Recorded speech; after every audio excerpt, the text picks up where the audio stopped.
no Alerta Geral.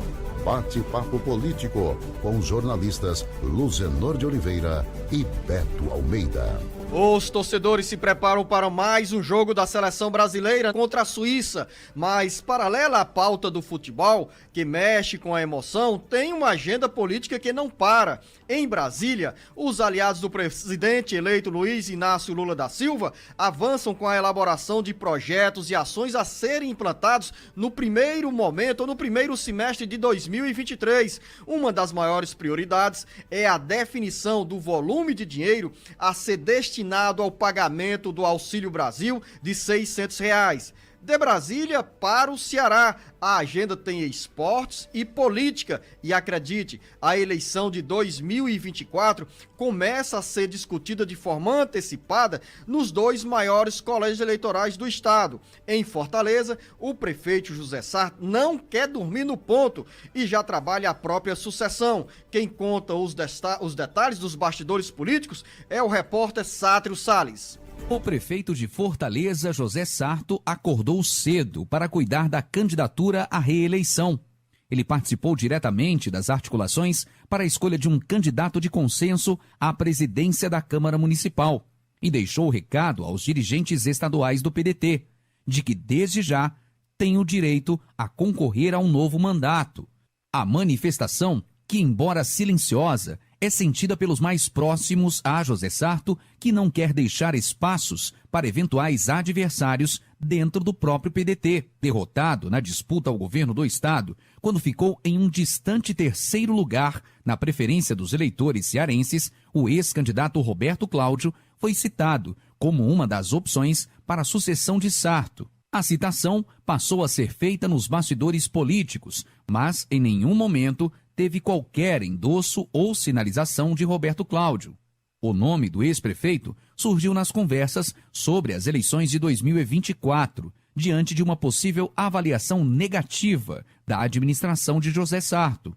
Aos correligionários e aliados, o prefeito Sarto tem sido categórico ao dizer o que pensa.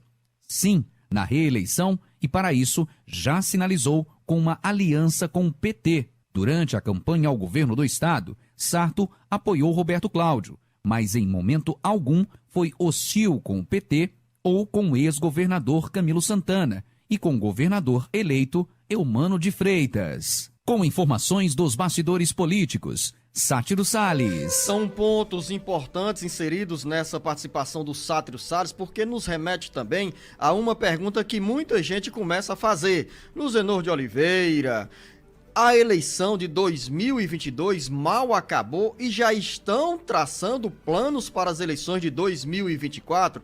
É verdade. A antecipação dessa discussão que acontece nos bastidores políticos nos levam a essa reflexão e também a fortalecer aquela velha cultura brasileira. Termina uma eleição e os atores já estão envolvidos na eleição subsequente. E se você perguntar, é cedo demais para se falar nesse assunto? Eu respondo de forma direta, não.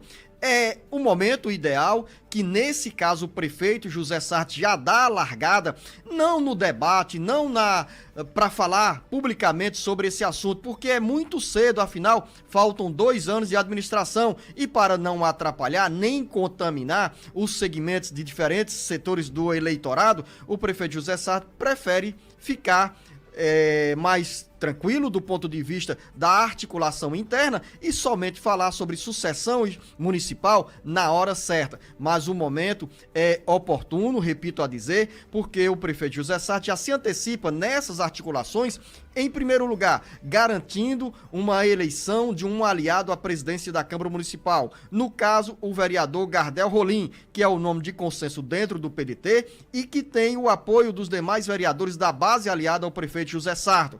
Com uma Câmara Municipal, ou melhor, com um presidente aliado no comando da Câmara Municipal, a tendência é que José Sarto tenha menos dificuldades para administrar a prefeitura nesse segundo biênio da gestão. é importante, e ele faz, quando eu falo assim, e o Sátrio também destacou, o prefeito José Sarto acordou cedo, acordou na hora certa, pode até não ser e não é a hora certa para o envolvimento dos eleitores nesse debate, afinal faltam 2 longos anos para a eleição de 2024, nós ainda estamos respirando os resultados das eleições de 2022, mas na agenda política e partidária é preciso que os gestores que tenham interesse na reeleição, façam desde cedo o dever de casa. Nesse caso, José Sarto cuida bem com esse dever de casa ao trabalhar a eleição de um aliado à presidência da Câmara Municipal e a dialogar, a conversar com os aliados mais próximos. Lembre-se que há poucos dias o jornalista Beto Almeida citou aqui no jornal Alerta Geral uma declaração de José Sarto dizendo o seguinte: se o PDT vai integrar o governo de Eumano de Freitas a partir de janeiro de 2023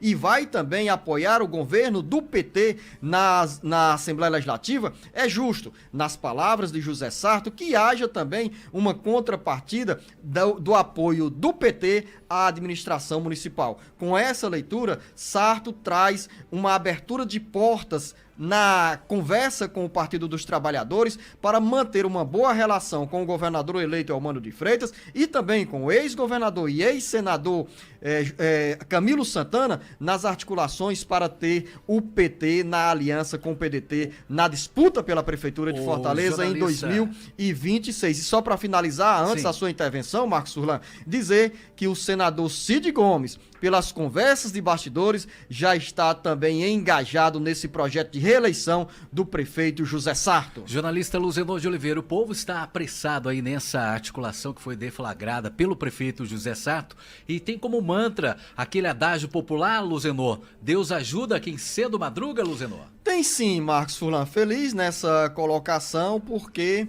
quanto mais cedo você trabalha e faz o dever de casa, maior é a tendência de você capitalizar na agenda política apoios, simpatias. O prefeito José Sarto tem mais 2 anos de mandato, já começou a trabalhar a reeleição nessa virada de ano de 2022 para 2023, e esse movimento também é uma tentativa de dizer o seguinte: olha, não tem essa história do ex-prefeito Roberto Cláudio, que foi derrotado nas eleições de 2022 ao governo do Estado, querer ser candidato porque eu, José Sarto, tenho a primazia e o direito de concorrer à reeleição. Se o Sarto chegar no momento lá, no primeiro semestre de 2024 e falar: não, eu não tenho interesse em concorrer a um novo mandato, estou feliz, estou realizado politicamente, então abre-se nesse caso um espaço no PDT para discussão de outros nomes na corrida ao paço municipal. Lembre-se, Marcos Furlan, que foi toda essa confusão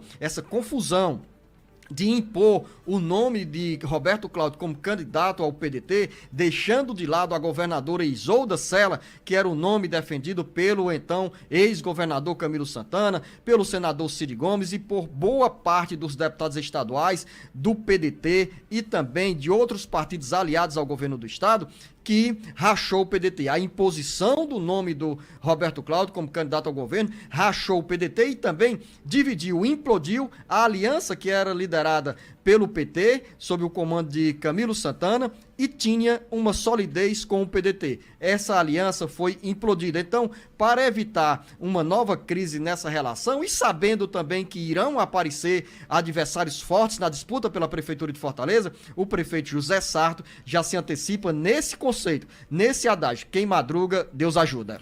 Jornalista Luzenor de Oliveira, eu quero sair agora da capital, que é o maior colégio eleitoral do Ceará, para a nossa vizinha cidade de Caucaia, que concentra o segundo maior número de votantes entre as 184 cidades do estado. Os movimentos políticos no segundo maior colégio eleitoral do estado mostram que é cada vez mais distante a fria relação entre o prefeito Vitor Valim, sem partido, e o vice-prefeito Deusinho Filho, do União Brasil. Deusinho desocupou o gabinete que funcionava na sede da prefeitura, bem perto do gabinete do Vitor Valim. Os sinais de conflitos começaram antes mesmo do primeiro turno da eleição e se acentuaram ao longo da campanha.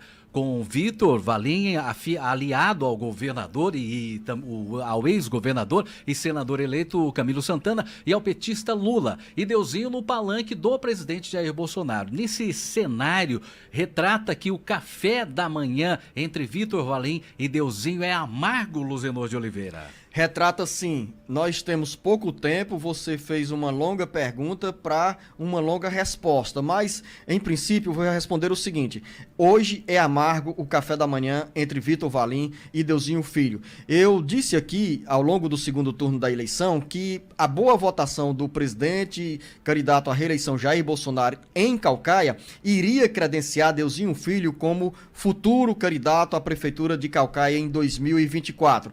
Deusinho Filho leu esse texto no site Ceará Agora, contestou, disse que a informação não procedia, mas os movimentos dizem justamente o contrário. Houve uma quebra de confiança na relação entre Vitor Valim e Deusinho Filho, os dois estão rompidos politicamente. Teve sim esse episódio da retirada do esvaziamento de gavetas pelo próprio vice-prefeito Deusinho Filho, que está hoje em outra área física, não mais perto do gabinete de Vitor Valim. Tem rompimento e esse rompimento pressupõe que os dois poderão estar em palanques diferentes em 2024, na disputa pela sucessão da Prefeitura de Fortaleza. De um lado, Vitor Valim bem afiado, bem afinado com o senador eleito Camilo Santana, com o governador eleito Elmano de Freitas, e de outro lado, Deusinho Filho, aliado ao grupo bolsonarista que perdeu a reeleição, mas forte aí porque o União Brasil vem também dentro da região metropolitana de Fortaleza com um movimento